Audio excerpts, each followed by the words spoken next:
ആചാര്യജി, നമ്മള് ജോലി സംബന്ധമായ വീഡിയോസ് യൂട്യൂബിൽ ഇട്ടിരുന്നല്ലോ. അത് കണ്ടിട്ട് ഒരുപാട് പേര് വിളിക്കുന്നുണ്ട്. ചിലരോടൊക്കെ സംസാരിക്കുകയും ചെയ്തിരുന്നു. വളരെ നല്ല രീതിയിലുള്ള പ്രതികരണമാണ്. പിന്നെ നമ്മള് സംസാരിക്കുമ്പോ ആളുകള് പറയുന്നതേ, അവര് അങ്ങയുടെ ഇന്റർവ്യൂസിനെ കുറിച്ചാണ് കൂടുതലും ചോദിക്കുന്നത്. ജോലി കിട്ടണമെങ്കിൽ ഇന്റർവ്യൂന്നുള്ള കടമ്പ കടന്നു പോണമല്ലോ. അപ്പൊ ആൾക്കാര് ചോദിക്കുന്നത്, ആചാര്യജി യുപിഎസ്സി ഇന്റർവ്യൂ ഒക്കെ കഴിഞ്ഞതാണല്ലോ. അപ്പോ അതിനെക്കുറിച്ചൊക്കെ കൂടുതൽ അറിയാൻ ആഗ്രഹിക്കുന്നുണ്ട്.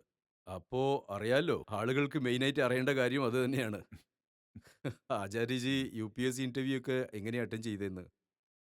അത് എങ്ങനെയായിരുന്നെന്നൊന്ന് പറയാൻ പറ്റോ?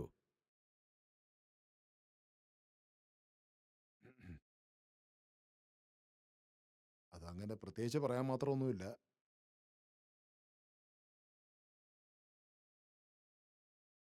അതിപ്പോ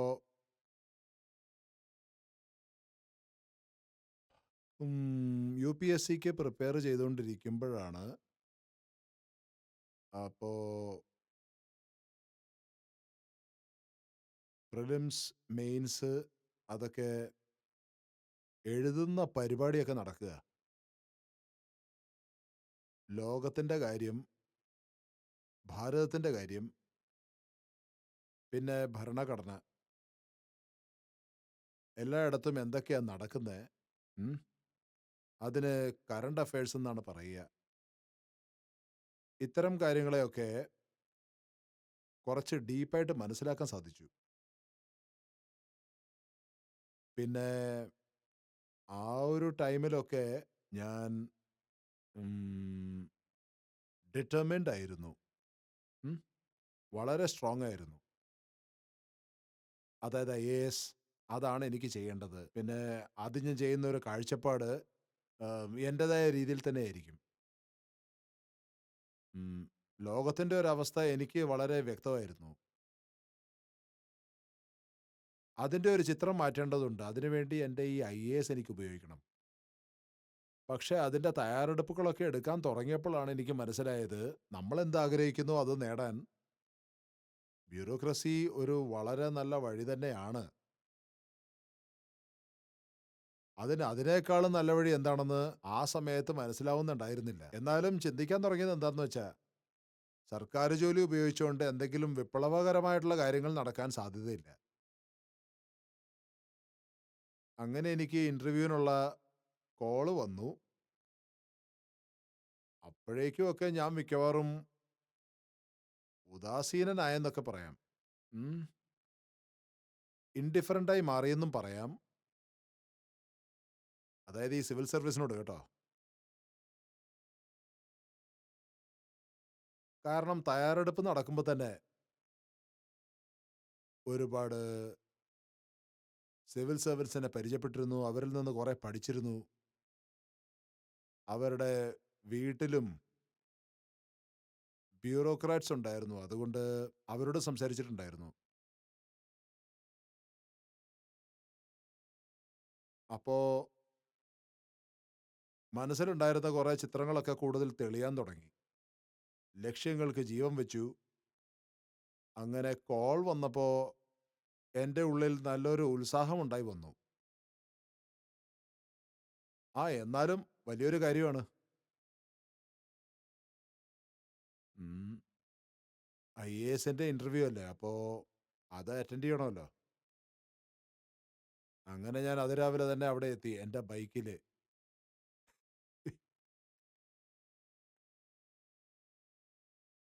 ഷർട്ട് വൈറ്റ് തന്നെയായിരുന്നു. പക്ഷേ താഴെ ഞാൻ ജീൻസിന്റെ പാന്റ് തന്നെയാ ഇട്ടിരുന്നെ. ജീൻസ് പാന്റോ?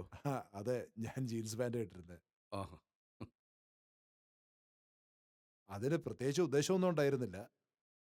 അവിടെ ഒരു സീനുണ്ടാക്കാനുള്ള പരിപാടി ഉണ്ടായിരുന്നില്ല. അവിടെ എന്തെങ്കിലും ഒരു പ്രശ്നം ഉണ്ടാക്കലൊന്നും ലക്ഷ്യമായിരുന്നില്ല. പക്ഷേ ഉള്ളിൽ നിന്ന് ഒരു ഉത്സാഹം ഉണ്ടായില്ല. പ്രത്യേകിച്ചും ഇത്രയും പ്രധാനപ്പെട്ടൊരു കാര്യം. ഇതിനുവേണ്ടി ഞാനൊരു പ്രത്യേക തരത്തിലുള്ള ഡ്രസ്സൊക്കെ ഇട്ടിട്ടാ വന്നിരിക്കുന്നെ. അന്ന് പിന്നെ ചെറുപ്പമായിരുന്നു. ഏതാണ്ട് 21, 22 വയസ്സ് കാണും. ജീൻസ് വലിയ ഇഷ്ടമായിരുന്നു. കംഫർട്ടബിളുമായിരുന്നു. പിന്നെ കാണാനും കൊള്ളായിരുന്നു. പണ്ട് പുറത്തിറങ്ങുമ്പോഴും അത് തന്നെയാ കൂടുതൽ ഇട്ടിരുന്നെ. അപ്പോ എന്റെ ഉള്ളില് ഉണ്ടായിരുന്ന ഒരു റിബല് എന്നോട് തന്നെ പറയാ, "അല്ല ജീൻസിന് എന്താ കുഴപ്പം? ജീൻസിന് പ്രത്യേകിച്ച് ദോഷമൊന്നുമില്ലല്ലോ. ഏത് രീതിയിൽ നോക്കിയാലും ഓക്കെയാണ്. അപ്പൊ പിന്നെ ഇന്റർവ്യൂവിന് പോവാണെങ്കിൽ എന്താ? വേറെ വ്യത്യസ്തമായിട്ട് എന്തിനാ ഡ്രസ് ചെയ്യുന്നത്? ഫോർമൽ ട്രൗസേഴ്സ്, ഉം, അല്ലെങ്കിൽ ടൈയും ഒക്കെ കയറ്റി അതൊന്നും സാധാരണ ഞാൻ ഇടാറുള്ളതേ അല്ല. ഇവിടെ അങ്ങനെ ഇപ്പൊ കാട്ടിക്കൂട്ടേണ്ട ആവശ്യം എന്താ? ഇവിടെയും സാധാരണ പോലെ തന്നെ ചെന്നാ പോരെ?" അങ്ങനെ വിചാരിച്ച് ജീൻസ് ഇട്ട് ചെന്നു. അപ്പോ UPSCയുടെ ഓഫീസ്, ആ ബിൽഡിംഗ് ഒരുവിധം എല്ലാവർക്കും അറിയാം. UPSCയുടെ ഷാജഹാൻ റോഡില്. അവിടെ ചെന്നപ്പോ ലൈബ്രറിയിൽ വെയിറ്റ് ചെയ്യാനാ പറഞ്ഞത്. അങ്ങനെ ഞാൻ ലൈബ്രറിയിൽ വെയിറ്റ് ചെയ്തപ്പോ അപ്പൊ അവിടെ വേറെയും കുറച്ച് പേരൊക്കെ വന്നിട്ടുണ്ടായിരുന്നു. ഇന്റർവ്യൂവിനെ, ഉം, ഇന്റർവ്യൂവിൽ പങ്കെടുക്കാനേ. അവരൊക്കെ അവരുടെ ഓരോ ഇടത്ത് കൂടിയിട്ട് ഓരോ ടേബിളിന്റെ അപ്പുറത്തും ഇപ്പുറത്തായിട്ട് ഗ്രൂപ്പായി നിന്നിട്ട് എന്തൊക്കെയോ സംസാരിക്കുകയായിരുന്നു, എന്തൊക്കെയോ ചർച്ച ചെയ്യുകയായിരുന്നു.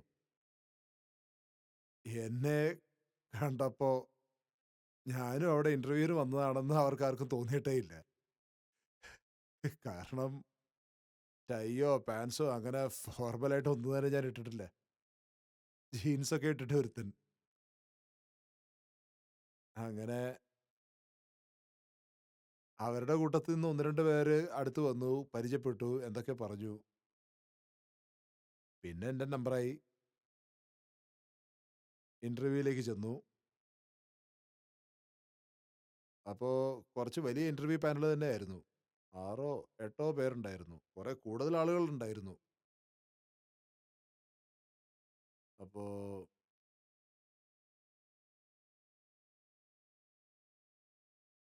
എനിക്ക് തോന്നിയിരുന്നു ഞാനിപ്പോ ഈ ജീൻസിൽ വന്നത് എന്തിനാണെന്ന് ചോദിക്കാൻ സാധ്യതയുണ്ടെന്ന്.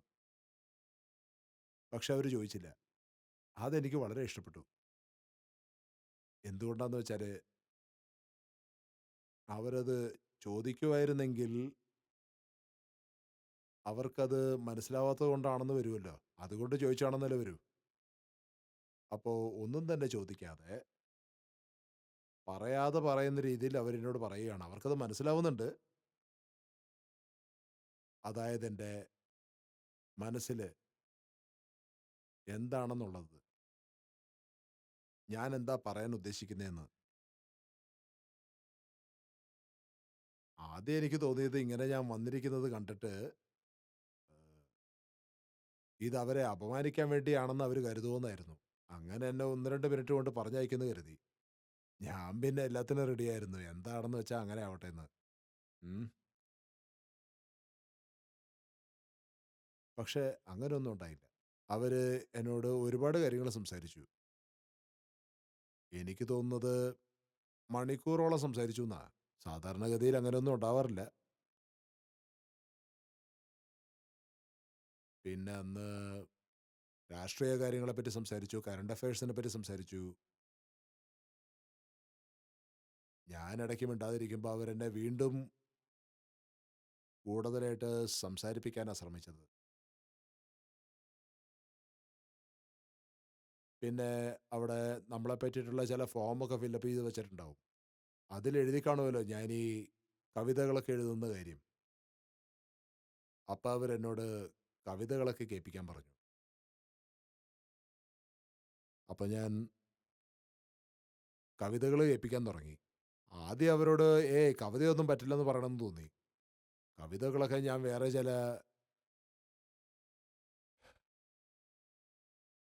വേറെ ചില കേൾവിക്കാർക്ക്, വേറെ ചില കാതുകൾക്ക് വേണ്ടി എഴുതിയതാ. ഉം.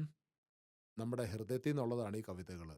അത് ഏതെങ്കിലും ഇന്റർവ്യൂവിൽ കേൾപ്പിക്കാനൊന്നും എഴുതിയതല്ല. പക്ഷെ എന്നോട് ചോദിച്ചവര് വലിയ കുഴപ്പമില്ലാത്ത ആൾക്കാരായിരുന്നു. മുതിർന്നവരായിരുന്നു. അവര് കുറച്ച് ആത്മീയമായിട്ടാണ് പറഞ്ഞത്. അപ്പൊ പിന്നെ ഞാൻ കവിതകൾ കേൾപ്പിക്കാൻ തുടങ്ങി. അവര് വളരെ ശ്രദ്ധയോടെയാണ് കേട്ടത്. അത് മനസ്സിലാക്കണം എന്നുള്ള ആഗ്രഹത്തോടെ. ഒന്ന് കഴിഞ്ഞപ്പോ അവര് പറഞ്ഞു വീണ്ടും കേൾപ്പിക്കുക. അപ്പൊ അങ്ങനെ ഞാൻ വീണ്ടും കേൾപ്പിച്ചോണ്ടേയിരുന്നു. അപ്പൊ ആ പാനലില് വേറെ ഒരു കക്ഷി കൂടെ ഉണ്ടായിരുന്നു. ആരുടെയും പേരൊന്നും എനിക്ക് ഓർമ്മയില്ല. അദ്ദേഹം ആ കവിതയായിട്ട് ബന്ധപ്പെട്ടിട്ട് ഒരു ചോദ്യം ചോദിച്ചു. അപ്പൊ ഞാൻ മറുപടി പറഞ്ഞു. ഈ വരികൾ കൊണ്ട് ഉദ്ദേശിച്ചത് ഇതാണോ? ഇതിന് ഇങ്ങനെ ഒരു അർത്ഥം പറയാലോ. അതായത് ചില വരികളെ ഈ പറഞ്ഞ കാര്യങ്ങൾക്ക്, ഈ വരികൾക്ക് ഇങ്ങനെ ഒരു അർത്ഥം കൂടെ ആവാലോ. അപ്പൊ ഞാൻ പറഞ്ഞു, എഴുതിയത് ഞാനല്ലേ, അർത്ഥം എന്റെ മനസ്സിലല്ലേ ഉണ്ടാവുക. അപ്പോ ബാക്കി അവിടെ ഇരിക്കുന്നവരൊക്കെ ഇങ്ങനെ ചിരിക്കുന്നുണ്ടായിരുന്നു. അപ്പൊ എനിക്ക് വേറൊരു കാര്യം കൂടെ തോന്നി. പോട്ടെ, ഒരു കണക്കിന് നന്നായി. ഏതായാലും ഇപ്പൊ ശരിക്കും അങ്ങോട്ട് ഉറപ്പായി. ഇനി നടക്കില്ലെന്നല്ലേ? ആ, ഇനിയിപ്പോ ഒന്നും നടക്കാൻ സാധ്യതയില്ല. പോട്ടെ, നന്നായി. കഴിഞ്ഞത് കഴിഞ്ഞു. ഇനിയിപ്പോ അടുത്ത കാര്യങ്ങൾ നോക്കാന്ന് തോന്നി.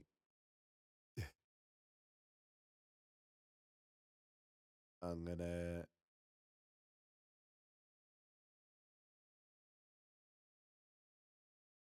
ആക്ച്വലി അന്ന് ഞങ്ങൾ തമ്മിൽ ചർച്ച ചെയ്യാത്ത കാര്യങ്ങൾ ഉണ്ടായില്ലെന്ന് വേണം പറയാൻ. സയൻസ്, ഹിസ്റ്ററി, മാത്സ്, അവരെക്കുറിച്ച് ആലോചിക്കുമ്പോൾ തന്നെ മനസ്സിലൊരു ബഹുമാനം തോന്നാറുണ്ട്. ഞാനൊക്കെ അവിടെ ഒരു തരത്തില് വെറുതെ കുറച്ച് വിപ്ലവം കൊണ്ട് പോയതായിരുന്നു. ചെറിയ പയ്യനല്ലേ, 21, 22 വയസ്സല്ലേ ഉള്ളൂ. പക്ഷെ അവര് വളരെ വളരെ സാമർത്ഥ്യത്തോടെ, വളരെ മെച്യൂർഡ് ആയിട്ട് ആണ് എന്നെ ഹാൻഡിൽ ചെയ്തത്. പിന്നെ അതിന്റെ റിസൾട്ട് വന്നു. ഇന്റർവ്യൂവിൽ അവരെനിക്ക് 300-ൽ 210 മാർക്കാ തന്നിരുന്നത്. ഓ, അത് ശരി. സാധാരണ അങ്ങനെ വരാറില്ല. ഓ, അത് ശരി. ആ. അപ്പൊ അവരുടെ ഭാഗത്ത് നിന്ന് അവര് എന്നെ വളരെ സ്നേഹത്തോടെ എന്നെ ഐഎഎസ് ആക്കി തീർക്കണം എന്ന് അവര് തീരുമാനിച്ചു എന്നാണ് എനിക്ക് തോന്നിയത്. ബാക്കി പിന്നെ നമ്മുടെ സെലക്ഷൻ ആണല്ലോ. സോ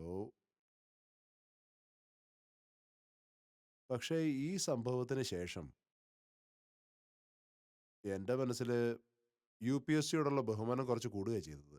ഉഹും. കാരണം ആക്ച്വലി ഈ ബ്യൂറോക്രസിയെ പറ്റിയിട്ടുള്ള എന്റെ ചില സങ്കല്പങ്ങൾ അങ്ങനെ ആയിരുന്നില്ല. ഈ ഭരണ സംവിധാനത്തിനൊക്കെ പറ്റിയിട്ടെ, ഈ മൊത്തത്തിലുള്ള ഒരു അഡ്മിനിസ്ട്രേഷനും കാര്യങ്ങളൊക്കെ ഉണ്ടല്ലോ. അതിനെയൊക്കെ അപ്പോ ആ, വളരെ മോശമായിട്ടാണ് ഞാൻ കണ്ടിരുന്നതും പറഞ്ഞിരുന്നതും. പക്ഷേ അവിടെ ഉണ്ടായ ഒരു അനുഭവം, ഒരു സാക്ഷാത്കാരം എന്നും മനസ്സിലായത്, ആൾക്കാര് പലതും മനസ്സിലാക്കുന്നുണ്ട്. നല്ല കാര്യം. പിന്നെ വേറെയും ചില സാധ്യതകളുണ്ട്. എന്റെ സമയം നല്ലതായതുകൊണ്ടായിരിക്കാം എനിക്ക് നല്ലൊരു പാനലിനെ ഇന്റർവ്യൂവിന് കിട്ടിയത്. ചിലപ്പോ വേറെ വല്ല പാനലിന്റെ മുമ്പിലായിരുന്നെങ്കിൽ ഇതെല്ലാം മൊത്തം ഓപ്പോസിറ്റ് ആയിട്ട് മാറിയേനെ. 210ന്റെ സ്ഥാനത്ത് ഒരു 80 മാർക്ക് തന്നിട്ട് എന്നോട് വേഗം സ്ഥലം വിടാൻ പറഞ്ഞേനെ. എന്തും ആവാലോ. അപ്പോ അങ്ങനെയാണ് ഉണ്ടായത്. ആന്റി ക്ലൈമാക്സ് ആയിരുന്നു എന്നെ സംബന്ധിച്ച്. കാരണം കുട്ടിക്കാലം മുതൽ തന്നെ ഞാൻ എന്നെപ്പറ്റി വേറെ രീതിയിലൊന്നും ചിന്തിച്ചിരുന്നില്ല. എനിക്ക് ഐഎഎസ് ആവണമെന്നായിരുന്നു ആഗ്രഹം. പിന്നെന്താ, എനിക്ക് സംശയം ഉണ്ടായിരുന്നില്ല. ഞാൻ ഐഎഎസ് ആവുക തന്നെ ചെയ്യും. അത് എങ്ങനെ, എപ്പോ എന്നൊന്നും എനിക്കറിയില്ലായിരുന്നു. അക്കാഡമിക് കാര്യങ്ങൾ നടക്കുമ്പോഴും മറ്റുള്ളവർക്കായിരുന്നു എന്നെക്കുറിച്ചുള്ള സംശയം. ഈ പയ്യന് ഐഎഎസ് കിട്ടുമോ എന്നൊക്കെ പറഞ്ഞിട്ട്. അങ്ങനെ പിന്നെ പ്രിലിംസ് ക്ലിയറായി, മെയിൻസ് ക്ലിയറായി. പിന്നെ ഇപ്പോ ഇന്റർവ്യൂ കൊടുക്കേണ്ട ഒരു സമയമാകുമ്പോൾ അത് നമുക്ക് മനസ്സിലാകുക എന്താ, നമ്മുടെ മനസ്സാകെ മാറിയെന്നുള്ള കാര്യം. അപ്പൊ എന്റെ ഒരു പഴയ കവിത ഉണ്ടായിരുന്നു. അതപ്പൊ എനിക്ക് ഓർമ്മ വരികയായിരുന്നു. വഴിയിൽ കിതപ്പോടെ നിന്നവൻ പ്രഭാതം കണ്ട് ഭയന്നുപോയി. ഏ? ആ കവിത ആ രീതിയിലായിരുന്നു. മുഴുവൻ ഓർമ്മയില്ല. ചിലപ്പോ വെബ്സൈറ്റിൽ കിടപ്പുണ്ടാവും. പിന്നെ രാത്രി മുഴുവൻ സ്വന്തം കണ്ണുകളിൽ കൂടെയാണ് അവൻ ചെലവഴിച്ചത്. അവൻ പ്രഭാതത്തിന്റെ ആയിരുന്നു കാത്തിരുന്നത്. അപ്പൊ അവന്റെ മനസ്സിൽ പ്രഭാതം വരുമ്പോ തന്നെ അവന്റെ ഉള്ളിലുള്ള വിഷമങ്ങള്, അവന്റെ സങ്കടങ്ങൾ, ഉം, എല്ലാം ഇല്ലാതാവും. പക്ഷെ ഉണ്ടാവുന്ന എന്താന്ന് വെച്ചാ, സൂര്യന്റെ ആദ്യ കിരണം തന്നെ അവനെ വല്ലാണ്ട് പേടിപ്പിക്കുകയാണ്. അവനെ കൂടുതൽ തന്നെ വിഷമത്തിലാക്കുക. അപ്പോ യുപിഎസ്സി ആയിട്ട് ബന്ധപ്പെട്ട് എനിക്കുണ്ടായ അനുഭവം അങ്ങനെയാ. ഞാന് എന്തിനു വേണ്ടിയാണോ 15ഓ 20ഓ വർഷം മാനസികമായിട്ടൊക്കെ തയ്യാറെടുത്തത് 10-15 വർഷം തലയിൽ അത് മാത്രമേ ഉണ്ടായിരുന്നുള്ളൂ. കുട്ടിക്കാലം തൊട്ട് റുട്ടീനായിട്ട് ചിന്തിക്കുന്ന ഒരു കാര്യമാണ് IAS ആവുക എന്നുള്ളത്. എന്തോ എനിക്ക് ഉറപ്പായിരുന്നു ഞാൻ എന്തായാലും ആവും. ഉഹും. ഉം. അങ്ങനെ ആവേണ്ട ഒരു സമയമായി. അപ്പോ മനസ്സ് മാറിപ്പോവുകയും ചെയ്തു. അങ്ങനെ അതൊരു ആന്റി ക്ലൈമാക്സ് ആയിരുന്നു. അത് ശരി. മനസ്സാകെ മാറിപ്പോയി. ഒന്നും അറിയില്ലായിരുന്നു. ഏത് വഴിക്കാ പോണ്ടെന്നൊക്കെ. ഒരു ഐഡിയ ഇല്ലാത്ത അവസ്ഥ.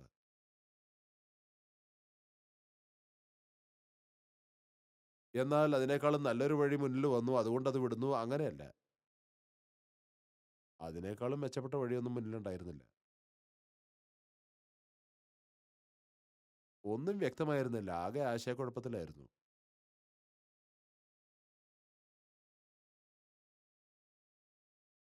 തനിയെ ആയ ഒരു സമയം. മനസ്സ് എവിടേക്കോ നഷ്ടപ്പെട്ടതുപോലെ. പക്ഷെ ഒരു കാര്യം ഉറപ്പായിരുന്നു. ഞാൻ എന്തായാലും അവനവനോട് ചതി കാണിക്കില്ല. പോകാൻ താല്പര്യമില്ലാത്തിടത്തേക്ക് ഞാൻ ഏതായാലും പോവില്ല. അതുപോലെ എന്താണോ നമുക്ക് മനസ്സിലായിട്ടുള്ളത്, അതിനെ കണ്ടില്ലെന്ന് നടിക്കുകയില്ല. എന്താണോ മനസ്സിലാവാത്ത കാര്യങ്ങൾ അത് മനസ്സിലാക്കാൻ ശ്രമിക്കുകയും ചെയ്യും. ആഹാ. പിന്നെ ഓൾറെഡി കണ്ടിട്ടുള്ള ഒരു കാര്യത്തിനെ നമ്മൾ എങ്ങനെയാ കണ്ടില്ലാന്ന് നടിക്കുന്നേ?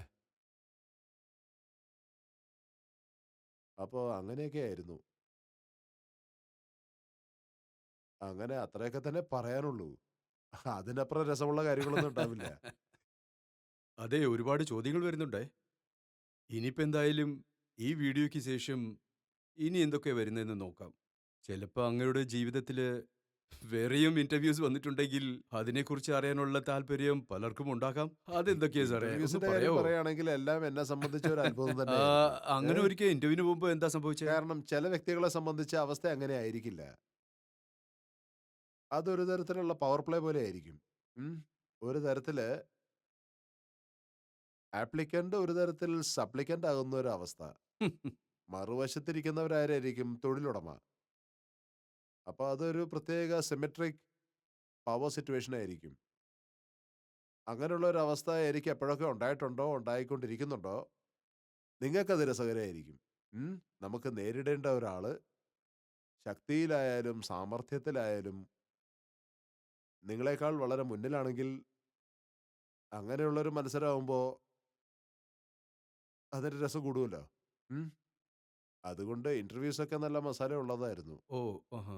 പിന്നെ നമ്മൾ ഇതുപോലുള്ള ഒരു മനസ്ഥിതി പിന്തുടരുമ്പോൾ അതിനുള്ള വിലയും കൊടുക്കേണ്ടതായിട്ട് വരും. അതും ഒരു കാര്യമാണ്. അങ്ങനെ നമ്മളെ ശിക്ഷിക്കാൻ കഴിവുള്ള ശക്തികൾ നമ്മളെ ശിക്ഷിക്കുക തന്നെ ചെയ്യും. അങ്ങനെയുള്ള ശിക്ഷകൾ കിട്ടിയിട്ടുമുണ്ട്, അനുഭവിച്ചിട്ടുമുണ്ട്. പക്ഷേ തലയിലെഴുത്ത് അങ്ങനെയൊക്കെ ആയിരുന്നു.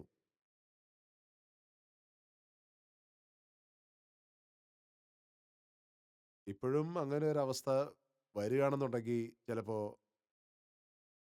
ഇപ്പോഴും 10-20 കൊല്ലം മുമ്പ് എങ്ങനെ ചെയ്തോ അങ്ങനെ ചെയ്തു എന്നിരിക്കും.